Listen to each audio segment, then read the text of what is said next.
కష్టపడి ఆ లిరికల్ వీడియోని ప్లే చేయడానికి ప్రయత్నిస్తున్నారు. ఈలోపు మన అందరం కలిసి ఈ పాటను పాడుతున్నామని ఒక చిన్న కోరిక. ఓకేనా? రెడీ? నాకు అంతంత మాత్రమే వచ్చే శుభ్రంగా కలిపేయడానికి మీతో పాటు నేను కూడా. ఓకే, రెడీయా?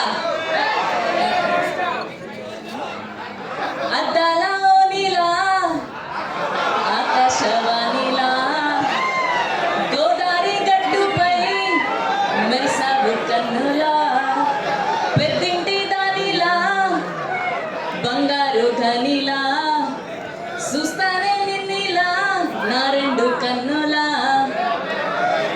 సుట్టంలా చూసి పోకలా. వేస్తారు, నేను వేస్తే బాగోదు. విశ్వత్ గారు, నేహా శెట్టి గారు ఆల్రెడీ అక్కడ కాలేజ్ ఈవెంట్లో వేశారు, అది ఫుల్ వైరల్ అయింది. చూసారు కదా? ఇప్పుడు కూడా అలాంటివి చాలా ఉన్నాయి స్టేజ్ మీద, వెయిట్ చేయండి.